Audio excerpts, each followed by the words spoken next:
우리 미드백 고백으로 함께 찬양드리도록 하겠습니다.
우리 겸손케하시는 주님을 찬양을 하게 찬양드리도록 하겠습니다.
생명 주께 드리네. 이제는 저 높은 곳에 앉으신 하늘과 땅의 왕 되신 주, 나 이제 놀라운 구원의 은혜 높여 찬양하리라. 높여 찬양하리라.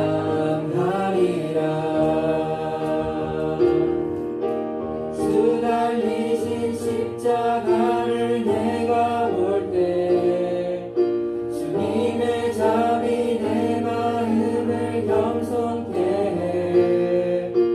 주께 감사하며 내 생명 주께 드린 예수님.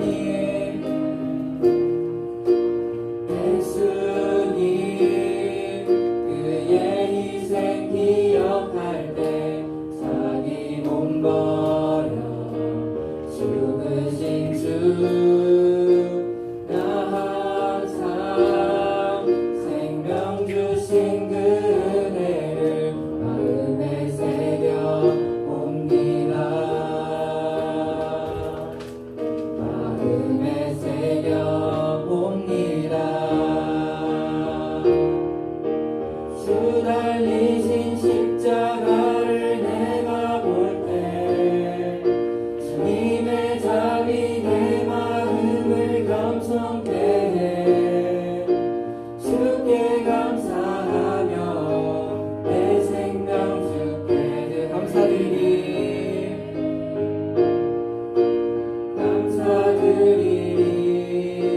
주의 십자가 나의 친구 되신 주, 감사드리니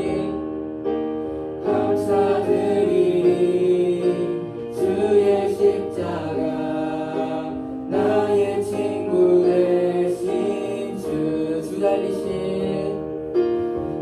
달리신 십자가를 내가 볼 때 주님의 잠이 내 마음을 겸손케 해. 주께 감사하며 내 생명 주께 드리네.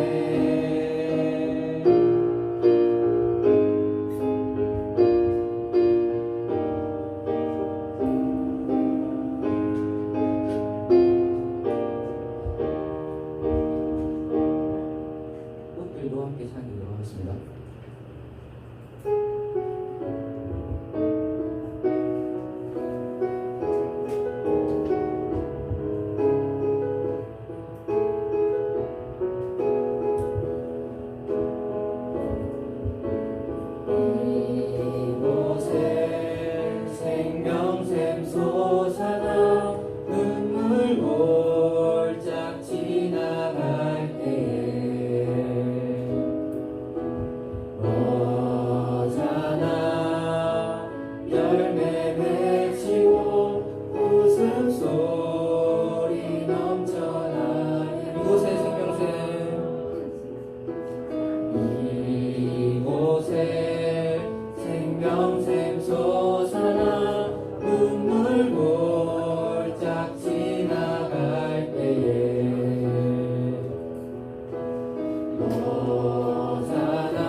기도드림으로 중등부 주일 예배를 하나님께 드리겠습니다.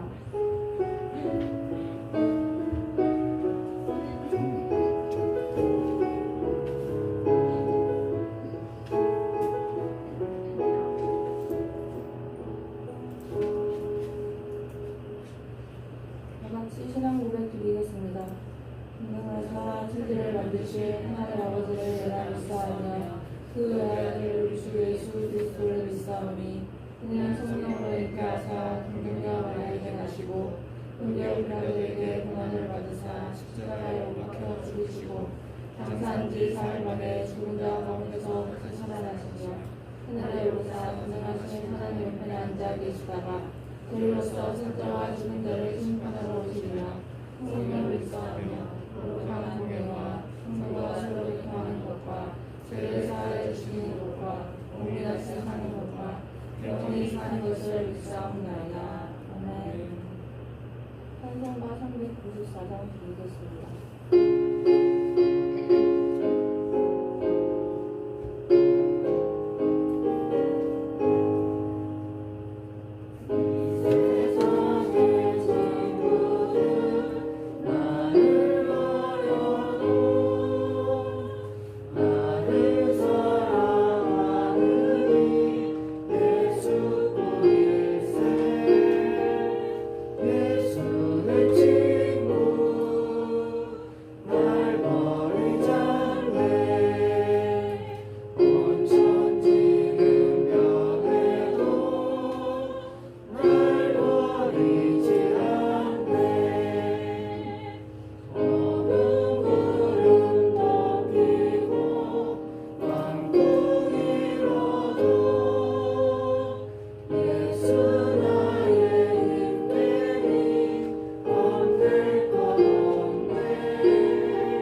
우리를 대표하여 희생을 드려드리겠습니다.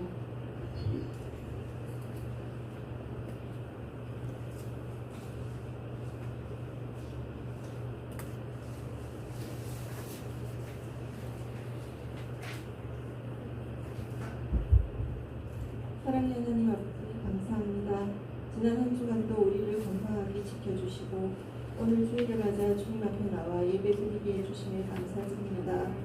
사랑하는 하나님 아버지, 주님의 일보다 저희 자신의 일에 늘 치중하고 불평하여 사랑 우리들을 부끄럽고 연약한 저희들을 불쌍히 여겨주시고 늘 주님의 말씀에 순종하고 주님의 일에 최선을 다할 수 있는 저희들 되게 해주세요. 어릴 때부터 주님을 섬기고 주님의 말씀을 가까이 하며 주님을 본받아 살기를 원하는 우리 학생들 되게 해주시고 늘 주님의 은혜를 체험하고 만나는 우리 학생들 되게 해주세요. 특별히 고3 학생들을 위해 기도합니다. 우리나라의 심한 입시 경쟁과 진로에 대한 불안과 우울함이 큰 이 시대에 크리스찬 청소년이 어떻게 살아가야 할지 그 방법과 지혜를 하나님 말씀에서 찾을 수 있게 도와주세요. 말씀을 통해 우리 친구들이 주님의 은혜를 경험하고 주님의 자녀로 강하고 용기 있게 살아갈 수 있도록 믿음을 더해 주시옵소서. 이 시간 말씀 전하시는 목사님께 능력 부어주시고 예배를 준비하는 모든 손길에도 넘치는 은혜와 축복을 허락해 주세요. 감사드리며 예수님의 이름으로 기도드립니다.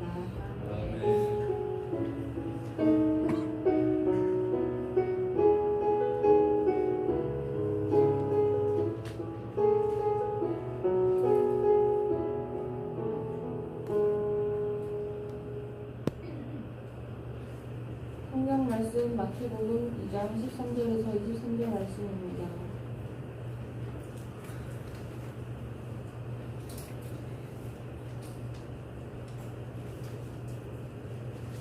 찾으신 줄로 알고 한 줄씩 교독하겠습니다.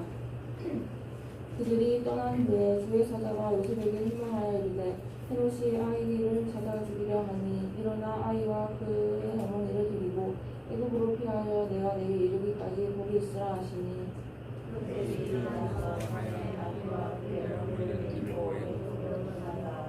헤롯이 죽기까지 거기 있었으니 이는 주께서 선지자를 통하여 말씀하신 바 애굽으로부터 내 아들을 불렀다 하는 이유를 하심이라.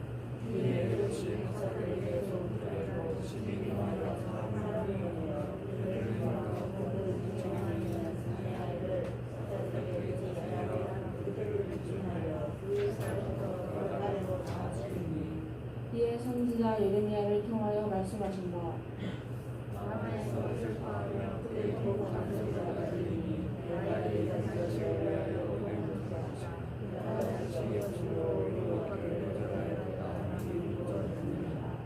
헤롯이 죽은 후에 주의 사자가 애굽에서 요셉에게 현몽하여 이르되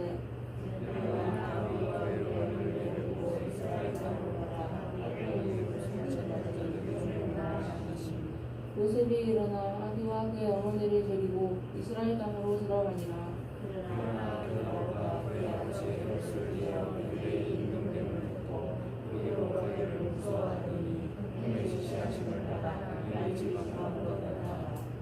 나사렛이란 동네에 가서 사니 이는 선지자로 하신 말씀에 나사렛 사람이라 칭하리라 하심을 이루려 하심이라. 아멘. 박충진 목사님 나오셔서 죽도피나 외도가 사용하는 주제로 말씀 전하시겠습니다.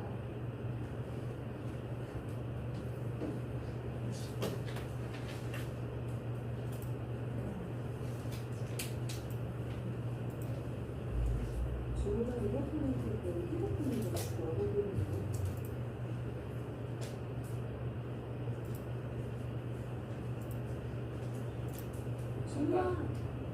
먼저 영상을 보고 설교를 시작하도록 하겠습니다.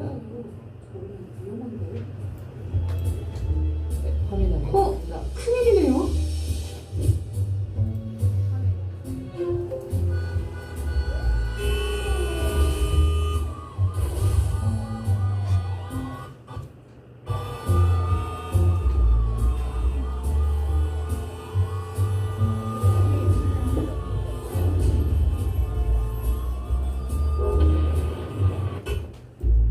준호가 이어폰을 끼고 휴대폰을 보며 걸어가고 있네요.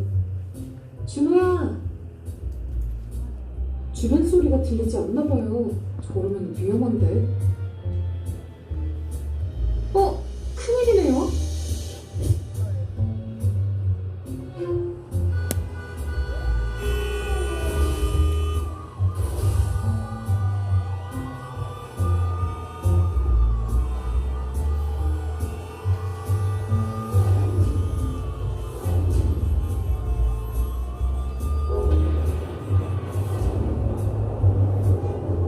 신호등 앞에서 겨우 멈춰서네요. 정말 하마터면 큰일이 날 뻔했어요.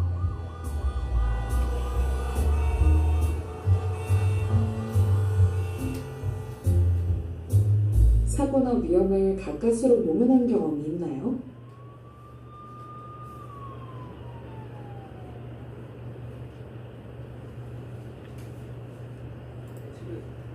네, 친구들 잘 봤습니까, 영상? 네, 1분? 되게 짧죠? 네, 짧은 영상이라서 집중하는데 힘들진 않았을 것 같습니다. 네, 오늘 본문의 말씀을 친구들이 외우기 쉽도록 하기 위해서 제가 여러 가지 고민을 해봤습니다. 그래서 나타낸 결과물이 있습니다. 벌써 나네요. 네. 제가 만들어낸 결과물이 바로 이겁니다. 이게 뭔지 한번 볼까요? 자, 뭐가 보이나요? 맨 앞에 사진이 뭐죠? 맨 앞에 사진 뭐죠, 이거? 죽도죠. 죽고, 이거 두 번째 사진 뭐죠? 네, 피가 나고 있습니다. 네, 세 번째 사진, 외구, 그리고 하사. 네, 죽도, 피나 외구, 하사. 네, 제가 한참을 고민해서 만들어냈습니다. 이 말들을. 원래는 이 사진을 하나로 만들어주고 싶었습니다. 하사 계급장이 든 단 외부가 피가 나는 죽도를 들고 있는 사진을 만들고 싶었는데 제 그림 실력이 부족해서 만들지 못했고요. 대신에 친구들은 상상력이 있으니까 상상력을 발휘해서 이 네 장의 사진이 각각이 아니라 하나라고 그렇게 생각을 해주기 바랍니다. 먼저 죽음의 위기와 도우심, 피신, 나사렛의 성장이라는 이 네 가지를 가지고 먼저 오늘 말씀을 설명해 보겠습니다. 이 네 가지 키워드가 바로 오늘 말씀의 핵심이 됩니다. 첫 번째는 안 켜지죠. 이게 왜 안 될까요? 오늘 하지 않았어요. 첫 번째는 죽음의 위기라는 것입니다. 예수님께서 베들레헴에 태어나셨을 때 예수님의 탄생을 축하하기 위해서 왔던 사람들이 있었습니다. 바로 동방박사 세 사람들이었습니다. 근데 이 사람들은 이름에서 본 것처럼 동방에서 온 사람들이었기 때문에 이스라엘의 지리를 잘 몰랐습니다. 큰 별을 보고 따라서 오다가 순간 잠깐 졸았는지 베들레헴이 아니라 엉뚱한 곳으로 갔습니다. 바로 헤롯 왕이 있었던 예루살렘으로 가게 된 겁니다. 이렇게 동방박사가 예루살렘으로 가는 바람에 헤롯 왕은 유대인의 왕이 태어났다는 그 사실을 알았습니다. 그래서 헤롯 왕은 대제사장과 서기관들을 이렇게 물어서 예수님이 베들레헴에서 태어나셨다는 그 사실을 알고 동방박사에게 알려주게 되었습니다. 그러면서 동방박사에게 베들레헴에 가면은 그 태어나신 아기 예수를 볼 수 있을 것이다 라고 알려주면서 갔다가 오는 길에 나한테 자세히 알려달라고 그렇게 이야기했습니다. 이때 헤롯의 마음 가운데는 유대인의 왕으로 태어났다는 그 아기 예수를 잡아서 죽이겠다라는 그런 마음이 있었던 것입니다. 예수님은 태어나자마자 이런 죽음의 위기를 겪으셨습니다. 이게 바로 죽입니다. 첫 글자 따서 죽. 그 다음에 도움입니다. 도움. 아기 예수를 만나고 이제 동방박사가 다시 자기네들의 살던 곳으로 돌아갈 때가 되었습니다. 친구들이라면 낯선 땅에서 돌아갈 때 어떤 길을 이용하겠습니까? 이들은 이미 길을 한번 잘못 들어서 엉뚱한 데로 갔었던 경험이 있었던 사람이었습니다. 그러면 당연히 왔던 길로 돌아가야 하는 게 정상인데 마침 이들의 꿈에 주의 사자가 나타나서 헤롯 왕에게 돌아가지 말라라고 그렇게 알려주었습니다. 그래서 이들은 헤롯 왕에게 가지 않고 다른 길을 통해서 자기네들이 살던 곳으로 돌아갔습니다. 그리고 예수님의 아버지였던 요셉에게도 주의 사자가 나타나 마리아와 아기 예수를 데리고 애국으로 피신해 있으라고 다시 부를 때까지 그곳에 있으라고 그런 꿈의 현몽을 받게 되었습니다. 이게 바로 예수님의 그 죽음의 위기심에서 구해주었던 하나님의 보호심이 됩니다. 세 번째, 피신입니다. 이 꿈을 꾸었던 그 요셉은 일어나자마자 그 밤에 바로 아내 마리아와 아기 예수를 데리고 애국으로 피신을 하였습니다. 한편 동방박사가 돌아와서 아기 예수에 대한 정보를 넘겨주기를 기다렸던 헤롯 왕은 기다리다가 돌아오지 않으니까 속았다라는 걸 깨닫게 되었습니다. 자신이 속았다라는 걸 깨닫게 되자 예루살렘과 그 지경에 있었던 지역에 2살 이하의 모든 남자애를 다 죽이도록 했습니다. 굉장한 불행이었고 슬픔이었지만 이런 불행 중 다행으로 예수님은 애국으로 미리 피신을 하셨기 때문에 이 위기에서 벗어나실 수가 있었습니다. 네 번째, 나사렛에서 성장하심입니다. 헤롯 왕이 죽게 되자 주의 사자는 다시 요셉의 꿈속에 나타나십니다. 너무 감사하죠. 이렇게 필요할 때마다 꿈에서 알려주시니까요. 그리고는 예수님과 마리아를 데리고 다시금 이스라엘 땅으로 돌아가도 된다라고 그렇게 알려주었습니다. 하지만 요셉은 여전히 헤롯 왕의 아들이 유대를 다스리고 있었기 때문에 원래 살던 곳으로 이스라엘로 돌아가는 것을 머뭇거렸습니다. 그러자 다시금 주의 사자는 갈릴리에 있는 나사렛이라는 동네로 가도록 그렇게 알려주었고 요셉은 이런 주의 사자의 지시에 따라서 살던 곳을 떠나서 갈릴리 나사렛이라는 동네에 정착을 했습니다. 이후로 우리가 성경에서 보는 것처럼 예수님은 나사렛 예수라는 그런 이름으로 불려지는 것을 볼 수가 있습니다. 자, 이것이 오늘 우리가 읽은 성경 말씀의 그런 내용들입니다. 그럼 한번 생각해 보겠습니다. 우리 친구들, 아까 친구들이 본 영상이 있고 지금 제가 가르쳐준 이 키워드로 알려준 성경의 내용들이 있습니다. 이 내용들이 동일한 것 같습니까? 똑같습니까? 어떻습니까? 똑같을까요? 다를까요? 하나님께서 귀에는 이어폰을 끼고 눈은 스마트폰을 향해 있는 그 준호를 여러 가지 위험에서 구해주신 것처럼 구해주신 것과 그리고 하나님께서 그렇게 이 아기 예수님을 죽음의 위험에서 구해주신 게 똑같을까요? 다를까요? 어떻습니까? 자, 손 한번 들어볼까요? 자, 똑같다는 똑같다 들어보시고 아니다, 다르다 들어보시면 됩니다. 자, 똑같다고 생각하는 친구들 손 들어볼까요? 똑같다. 네, 그럼 나머지 다 다르다고 생각하는 건가요? 다르다 손 들어볼까요? 네. 스마트폰도 없는데 지금 왜 이래요, 다들? 네? 스마트폰 들고 있어요, 지금? 아니잖아요. 자, 다시 한번 물어보겠습니다. 자, 똑같다 손? 다르다 손? 아, 자, 그럼 일어나는 걸로 할까요? 자, 똑같다, 아니다. 자, 똑같다는 오른손에 들고 틀리다는 왼손에 들어보죠. 자, 하나, 둘, 셋 하면 손을 들어봐 주십시오. 하나, 둘, 셋. 네. 집단의 그런 것들 참 무섭습니다. 주변에서 들지 않으면 차마 들지 못합니다. 생각이 있어도. 규현이가 살짝 아주 들어서 왼쪽을 들어줬는데 감사합니다. 규현. 규현이가 항상 이렇게 반응을 해줘서 너무 감사합니다. 친구들. 반응 좀 해주세요. 이 두 가지가 똑같다라고 생각할 수도 있습니다. 헤드셋을 끼고 또 스마트폰을 보면서 걸어가는 그 준호는 어떤 사고도 당하지 않았습니다. 얼마 전에 수도권에서 비로 인한 굉장한 그런 피해들이 있었습니다. 비만 그렇게 갑자기 많이 내려도 사람들이 이렇게 많이 죽어나가는 걸 볼 수가 있는데 이렇게 차가 와서 부딪히고 가로등이 넘어지고 땅이 갈라지고 하늘에서 돌이 떨어지는 그 와중에 거의 천재지변급 지구가 멸망하는 것 같은 그런 위기 속에서도 준호는 살아남았습니다. 정말 이거는 하나님께서 보호해 주셨기 때문이라고밖에 생각할 수 없는 그런 일이 생긴 겁니다. 예수님도 충분히 마찬가지로 똑같은 것이라고 볼 수가 있습니다. 헤로드 왕이 자기를 죽이려고 했을 때에 그런 위험에서도 불구하고 예수님은 끝끝내 살아남으셨습니다. 예수님 한 명을 죽이려고 무려 베들레헴에 있었던 2살 이하의 모든 남자를 죽이는 그 위험 가운데서도 예수님은 살아남으신 겁니다. 이런 헤로드 왕이라는 게 정말 너무나 비상식적이어서 정말 그런 일이 있었을까라고 의심할 수가 있습니다. 그런데 역사를 보게 되면 헤로드 왕이라는 사람은 충분히 그럴 수 있는 사람이었습니다. 헤로드 왕은 자기 아내를 죽였던 사람이고 자기와 그 아내 사이에서 태어났던 아들들까지 모두 죽였던 그런 사람이었습니다. 그가 자기 아내를 죽이고 자기 아들들을 죽였던 이유는 단 하나였습니다. 에돔 사람이었던 자신에게는 이스라엘의 왕에 대한 정통성이 없었습니다. 하지만 자기 아내가 그런 이스라엘의 왕족이었던 하스모니안 가문 사람이었기 때문에 왕이 될 수 있었던 겁니다. 그런데 막상 그 아내와의 사이에서 아들이 태어나자 그 왕의 정통성이 자기 아들들과 아내에게 있다는 걸 깨닫고는 아내와 아들들을 다 죽여버렸던 사람이 헤롯이었던 겁니다. 왕이 되기 위해서 왕의 자리를 유지하기 위해서 이런 짓을 했던 사람이 헤롯이니 유대인의 왕이 태어났다는 그 이야기를 들었을 때 충분히 이런 짓을 할 수 있는 그런 사람이었던 겁니다. 아무튼 헤롯 왕의 이런 죽음의 위협부터 벗어난 그 예수님 역시도 준호와 마찬가지로 하나님께서 지키시고 도와주시는 것처럼 보호하시는 것처럼 그렇게 보일 수도 있습니다. 하지만 이것은 영상에서 본 것과 성경 말씀에서 본 것이고 우리 친구들의 삶에 대입을 해보면 어떨까요? 우리 친구들의 삶을 생각해 본다라면 정말 하나님께서 이렇게 도우시는 것 같다라는 이런 도우심이 있다라고 느껴지게 됩니까? 우리 친구들 가운데 혹시 나는 이때까지 살아오면서 한 번도 나쁜 일을 겪은 적이 없다라고 말할 수 있는 친구 있습니까?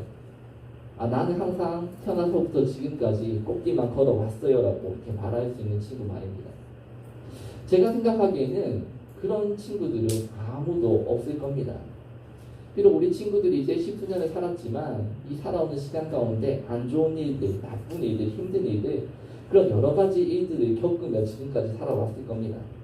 그렇게 나에게 안 좋은 일을 겪을 때마다 하나님께서는 왜 안 도와주시냐고 그렇게 여러 번 원망하기도 했을 겁니다. 성경에서 보면 분명히 하나님께서 예수님을 도와주시고 또 다른 그런 성경 인물들을 도와주시는데 또 영상에서 본 것처럼 준호도 도와주시는데 왜 나만 안 도와주실까라는 생각을 가지게 되는 겁니다. 왠지 하나님께서는 나와 예수님과 준호를 차별하는 것 같고 다르게 생각하시는 것 같다라고 충분히 생각할 수가 있는 겁니다. 이렇게 생각하는 것만으로 끝난다라면 다행인데 그렇게 생각을 하다 보면 경우에 따라서 하나님을 떠나는 일들까지도 생길 수 있게 됩니다.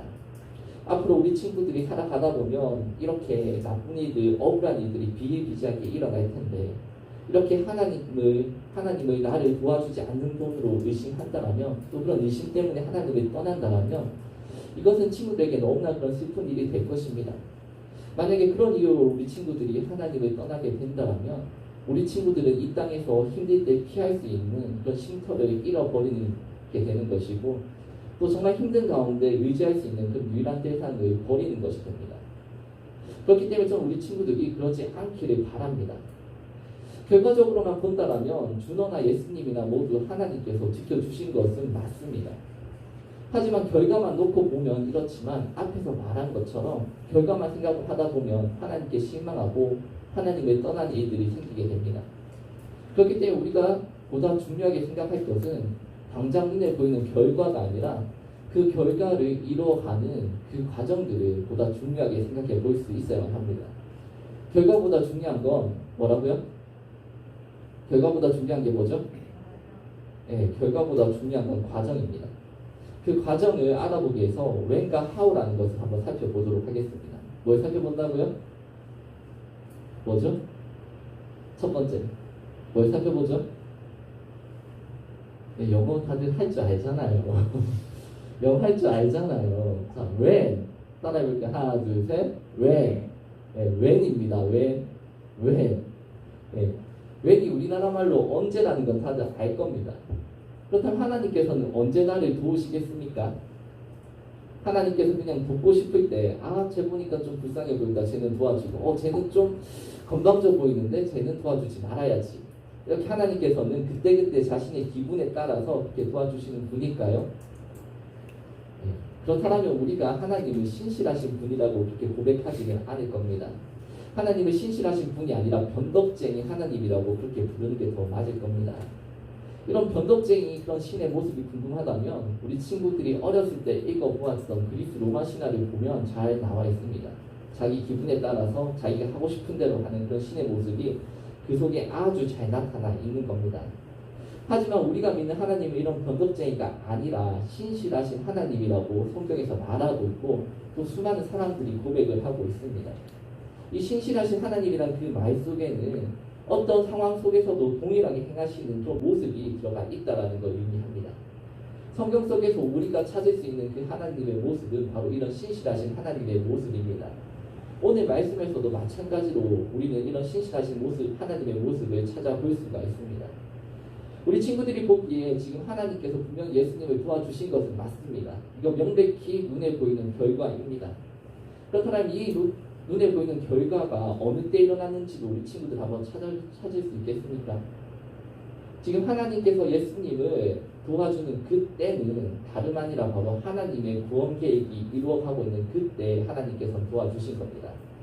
오늘 말씀 속에서 하나님께서 헤롯 왕의 죽음으로부터 예수님을 보호하시고 또 예수님을 애굽으로 보내시고 또 그 이후에 다시금 애굽에서 불러오는 그 모습들은 구약 성경에 나오는 어떤 한 부분과 굉장히 많이 닮아 있습니다. 바로 이스라엘 백성들이 애굽에 갔다가 출애굽해가는 그 과정을 그대로 그 모습과 굉장히 비슷하게 그렇게 적고 있는 것입니다. 이것은 마태복음에 적었던 그 마태가 지금 과거에 하나님께서 이스라엘 백성들을 구원하셨던 것 같은 그런 구원의 계획을 진행하고 있음을 그 있는 사람들에게 알려주기 위해서 이렇게 구성한 것이라고 할 수가 있습니다. 지금 하나님께서는 예수님을 주인공으로 한 다른 하나님의 계획을 준비하고 계십니다. 그 구원의 계획이라는 것은 다름이 아니라 아담으로 인하여서 생겨난 그 인간의 원죄로부터 인간을 구원하기 위한 그 계획을 진행시키고 계신 것입니다. 하나님의 주권적인 도우심은 바로 이런 하나님께서 세우신 구원 계획이 이루어지는 그 과정 가운데 나타났습니다. 이걸 합치면 외구가 됩니다. 이해가 되나요? when과 구원을 합치면 외구가 됩니다. 왜지? when이 아니라 왜일까요? 분명히 when이라고 했잖아요, 내가. 그죠? 근데 when 하다 보면 왜가 될 거예요. 그리고 구원을 합치면 외구가 될 겁니다. 네. 좀 어이없죠? 저도 만들면서 좀 어이가 없었어요. 근데 독서 시간에 앞으로 외구를 보면은 하나님의 구원이 언제 일어나는지 생각할 수 있을 겁니다. 하나님의 도우심이라는 것은 하나님의 구원 계획을 이루어 가실 때, 그럴 때 이루어지는 걸 우리 친구들은 기억하기를 바랍니다. 아마도 이 영상을 만든 사람은 우리 친구들의 집중력을 고려해서 1분 내외에 그런 짧은 영상을 만들어야만 했을 겁니다. 그러다 보니 자세한 과정은 생략할 수밖에 없는 그런 일이 벌어졌습니다. 그러다 보니 제 관점에서는 결과보다 더 중요한 그런 과정이 빠져버렸습니다. 만약 준호가 그냥 자기가 듣고 싶은 노래를 들으면서 자기가 보고 싶은 그런 기사를 읽으며 걸어갔다라면 하나님의 이런 주권적인 부르심이라는 것은 일어나기가 어려웠을 겁니다. 제가 차마 100% 일어나지 않았을 것이라고 그렇게 말할 수 없는 건 하나님께서 주권적으로 하실 수 있기 때문에 제가 100%라고 그렇게 말을 할 수가 없습니다. 하지만 내가 살고 싶은 대로 그렇게 마음대로 살아가면서 하나님께서 나를 도와야 한다라고 생각하는 것은 하나님을 내 뒤처리를 해주는 그런 청소부 정도로 여기는 것과 똑같습니다. 하지만 하나님은 이 세상의 창조주이시고 주권자이시지 내 시다발이나 아니면 내 땅셔츠가 같은 분이 아니란 사실을 우리 친구들은 알 수 있어야만 합니다. 맨 다음에 우리가 살펴본 것은 바로 how입니다. how. 같이 한번 읽어볼까요? 하나, 둘, 셋. how. 나만 읽은 거 아니죠? 내 목소리만 들리네요. 마이크를 들고 있으니까. how는 하나님의 주권적인 도움이라는 것이 어떻게 나타나느냐라는 질문입니다. 이 질문에 대답하기 위해서 13절과 14절 말씀을 같이 한번 읽어보겠습니다. 13절과 14절 말씀입니다. 같이 한번 읽어보겠습니다. 시작. 그들이 떠난 후에 주의 사자가 요셉에게 형통하여 이르되 헤롯이 아기를 찾아 죽이려 하니 일어나 아기와 그의 어머니를 데리고 애굽으로 피하여 내가 네게 이리까지 거기 있으라 하시니 요셉이 일어나서 밤에 아기와 그의 어머니를 데리고 애굽으로 떠나가. 아멘. 자, 21절 말씀도 같이 한번 읽어보겠습니다. 21절 말씀입니다. 시작. 요셉이 일어나 아기와 그의 어머니를 데리고 이스라엘 땅으로 들어가니라. 아멘. 오늘 말씀 속에서 하나님의 주권적인 도움이라는 것이 정말 영상에서 본 것처럼 그런 기적과 같은 방법으로 일어났습니까? 우리 친구들이 느끼기에 어떨지 모르겠지만 저는 아니라고 그렇게 느끼고 생각하고 있습니다. 분명히 하나님께서는 아버지 요셉의 꿈에 나타나셔가지고 미래의 일을 알려주셨습니다. 충분히 기적처럼 보이죠? 이 정도면 기적 아닙니까? 우리 고3 친구들한테 한번 물어보겠습니다. 우리 고3 친구들 지금 수능 때문에 스트레스 많이 받고 있을 겁니다. 그렇죠? 은서라 많이 받고 있지? 괜찮아? 괜찮다고 합니다. 강철 그런 강한 심장을 가지고 있는 것 같습니다. 하지만 그럼에도 불구하고 만약 하나님께서 요셉에게 하신 것처럼 어느 날 은솔이 꿈에 나타나셔가지고 수능 130문제의 정답을 쭉 한번 불러주시면 어떨까요? 은솔이 어떻겠습니까? 좋겠죠. 아마 좋을 겁니다. 나도 그랬으면 좋을 것 같아요. 근데 그다음 다른 친구들한테 한번 물어볼게요. 정빈이는 만약 하나님께서 그렇게 내 꿈에 나타나셔가지고 그렇게 수능 130문제의 정답을 쭉 한번 불러주시면은 수능 만점 받을 수 있겠습니까? 못 받겠죠. 어떻게 보면은 하나님께서 꿈에 나타나셔가지고 수능 130문제의 정답을 한번 쭉 불러주시면은 좋을 것 같지만 지금 모의고사 칠 성적보다 그 점수보다 더 안 나올 수도 있습니다. 괜히 그 정답 신경 쓰느라고 이게 그게 맞나 안 맞나 내가 풀면 될 문제까지도 하나님께서 이걸 말씀해 주신 게 이 번호가 맞나 안 맞나 고민하다가 오히려 성적이 더 안 날 가능성이 충분히 있는 겁니다. 하나님께서 나에게 기적을 이루어 주신다는 건 이렇게 꿈에 나타나셔가지고 수능 그 정답을 한번 쭉 불러주시는 게 아닙니다. 아마 우리 친구들이 바라는 진짜 기적이라는 것은 그렇게 수능 정답을 알려주시는 게 아니라 수능 전날에 분명히 눈 감고 잤는데 눈을 떠보니까 내 손에 수능 만점 성적표가 놓여져 있는 거 쥐고 있는 그게 더 기적처럼 여겨질 겁니다. 그렇지 않습니까? 형한테 만약에 둘 중에 선택을 하면 어떤 걸 선택하겠습니까? 하나님이 꿈에 나타나셔가지고 수능 130문제 정답 알려주는 거 원합니까? 아니면 어느 날 갑자기 눈을 떴는데 수능 만점 성적표가 내 손에 쥐어져 있는 거 원합니까? 후자죠. 생각이 있는 친구들이라면 누구나 당연히 그걸 원할 수밖에 없습니다. 마찬가지로 예수님도 똑같습니다. 예수님께서는 한 방에 그렇게 애굽으로 날아가신 것이 아니었습니다. 바로 아버지 요셉의 손에 의해서 아주 천천히 그렇게 애굽으로 옮겨져 가는 걸 볼 수가 있습니다. 이때 예수님의 나이를 정확하게 알 수는 없지만 헤롯이 죽였던 그 아이들의 나이를 생각해 본다면 아직 2살이 되기 전이었을 거라고 생각을 해볼 수 있습니다. 또 오늘처럼 차가 없으니 아마 나귀를 타거나 걸어서 900m를 이들은 이동해야만 했을 겁니다.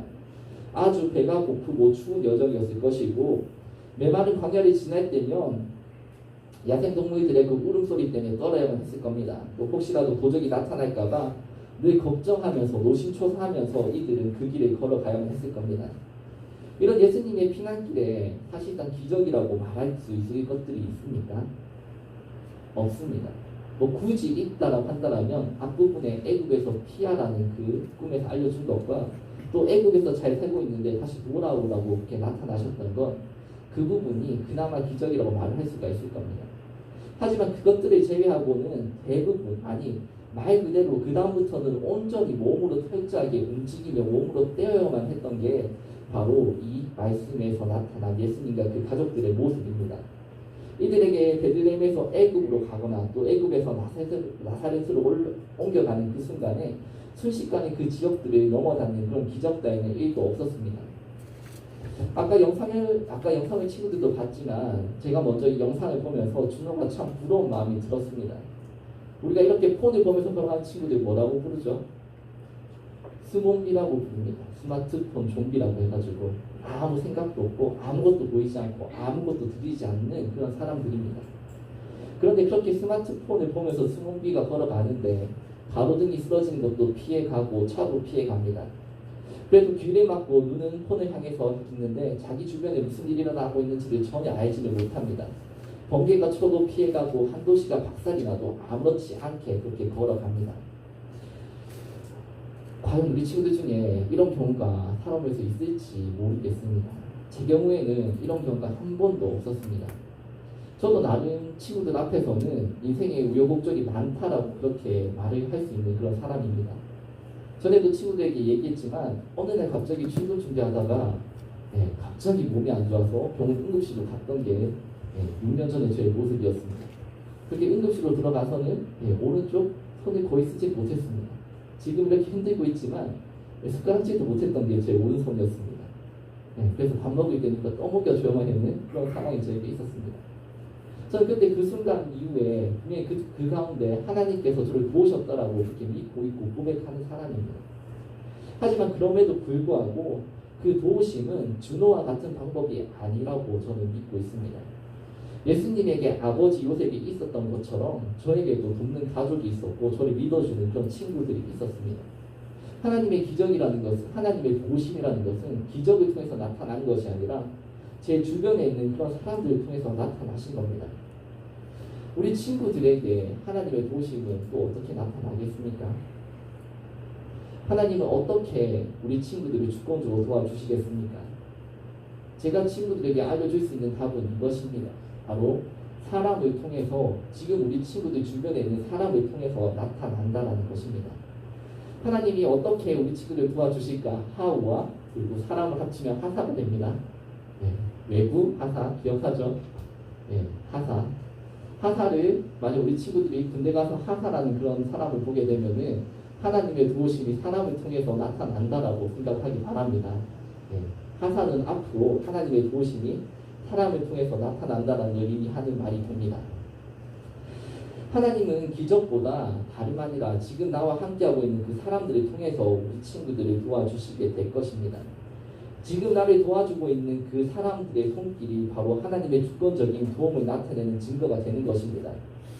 앞에서 말한 것처럼 이번에도 역시 저는 기적이란 하나님의 도우심은 기적을 통해서는 절대로 있을 수 없다라고 말을 할 수가 없습니다.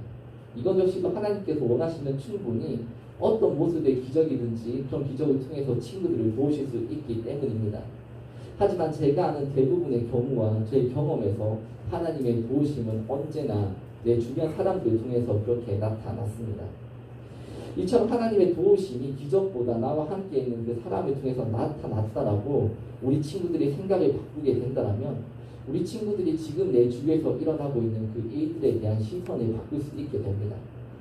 그렇게 되면 이전까지 하나님의 도우심을 바랬던 그 모양이 달라지게 되는 것입니다. 이전까지 내 주위에서 어떤 기적이 일어나지 않으면은 그 기적을 통해서 도와주시지 않으면은 하나님의 도우심이 없다고 생각해 왔다라면 이제는 내 옆에서 나를 도와주고 있는 그 사람들을 통하여서 하나님이 나를 돕고 계시다라고 그렇게 깨달을 수 있게 되는 것입니다. 이전까지 아무렇지 않게 생각했던 그 일들 하나하나가 모두 하나님의 보살핌이었다는 것을 깨달으며 살아갈 수 있게 되는 것입니다. 저는 우리 친구들이 정말로 하나님이 나를 지키시고 도우시는 분이라는 그 사실을 인정하고 믿을 수 있기를 바랍니다. 정말 그렇게 바라는 것이 정말 우리 친구들이 그렇게 믿고 하나님을 의지한다라면 정말 외롭고 힘든 그 사춘기 가운데서 정말 나의 진심을 알아주는 그런 위로자를 만날 수 있게 되는 것이기 때문입니다. 이런저런 조건이나 그런 모습을 보면서 나를 사랑해 주시는 분이 아니라 정말 나를 있는 그대로 사랑해 주시고 정말 친구에게도 말할 수 없는 그런 내 마음속의 고민들까지 다 알아주시는 분을 그런 분을 우리 친구들은 가질 수 있게 되는 것입니다. 힘들 때는 힘들다고 또 외로울 때는 외롭다고 솔직하게 그분 앞에서 말할 수가 있습니다. 때로는 그분 앞에서 화를 내도 되고 또 그분 앞에서는 울어도 아무렇지 않은 것입니다. 내 부모님보다도 내 친구보다도 훨씬 더 좋은 분이 바로 이런 하나님이 계시는 것입니다. 그런데 그 하나님은 아무 때나 또 기적적인 방법으로 나를 도우시지 않습니다. 또한 그 속에서 그런 하나님의 주권적인 도우심이라는 것은 언제나 내가 하나님의 그 구원 계획 속에 있을 때 나타나게 될 것입니다. 또한 그 속에서 내가 순종함으로 행동할 때 하나님의 도우심이 내 가운데 온전히 나타나게 될 것입니다. 우리가 처음 설교를 시작하면서 봤던 그 주님의 모습이라는 것은 그냥 이 시간이 끝나고 나면 잊어버려도 되는 그런 모습입니다. 하지만 오늘 말씀 속에서 나타났던 그 예수님의 모습은 결코 잊지 않기를 바랍니다. 하나님께서 예수님을 도우셨던 그 모습을 살펴보게 된다면 하나님이 언제 어떻게 도우시는지 분명하게 나타나 있는 겁니다. 자, 이것들을 요약하는 그 말이 제가 뭐라고 했죠? 하나님의 주권적인 도우심을 요약하는 단어가 뭐라고 했죠? 자, 제목 같이 한번 읽어볼까요? 제목입니다. 시작. 피난. 네.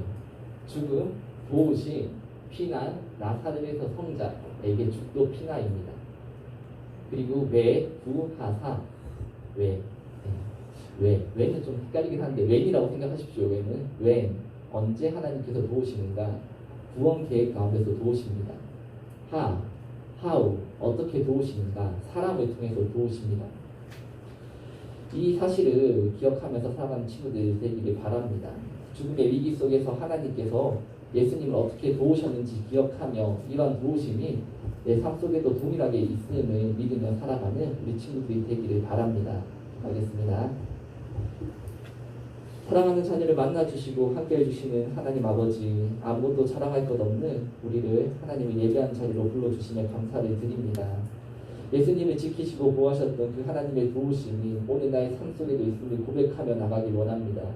하나님을 향한 믿음을 가진 우리로 하여금 나의 생각이 원하는 길을 걸어가는 것이 아니라 하나님께서 계획하신 그 구원의 길을 걸어가게 하시고 하늘의 기적을 바라는 것이 아니라 사람을 통해 도우시는 그 하나님의 참된 도우심을 바라볼 수 있게 하여 주시옵소서.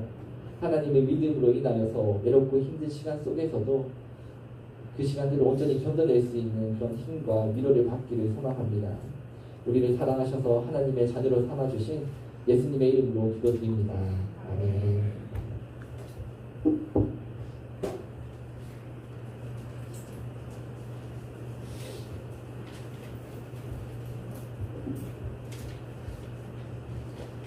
성공종 드림으로 하나님께 예배를 드리겠습니다.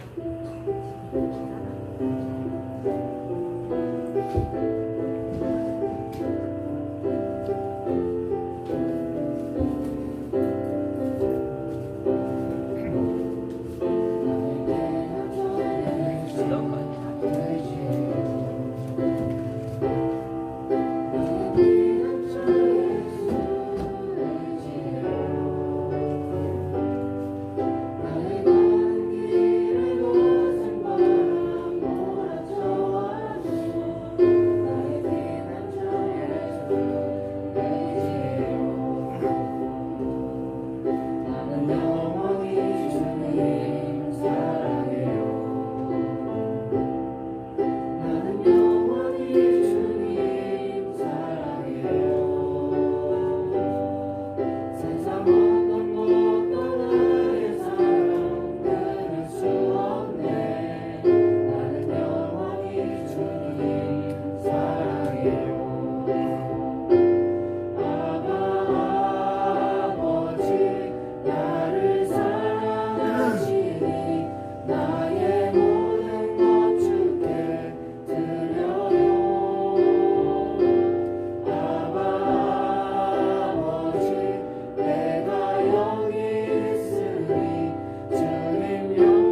성령 기도 드리겠습니다.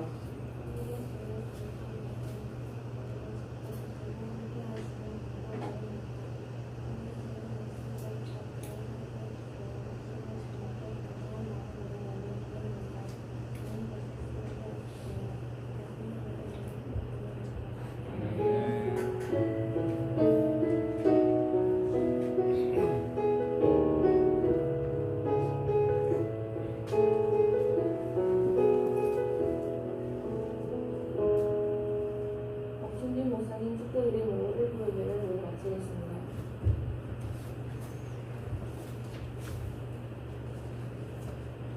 지금은 우리 주 예수 그리스도의 은혜와 살아계신 하나님 아버지 무궁하신 사랑과 우리를 지키시고 인도하시는 성령님의 교통하심이 하나님의 구원 계획을 따라 살아가며 그 길 위에서 도우시는 하나님을 경험하는 모든 친구들을 위해 지금으로부터 영원토록 함께 있을지어다.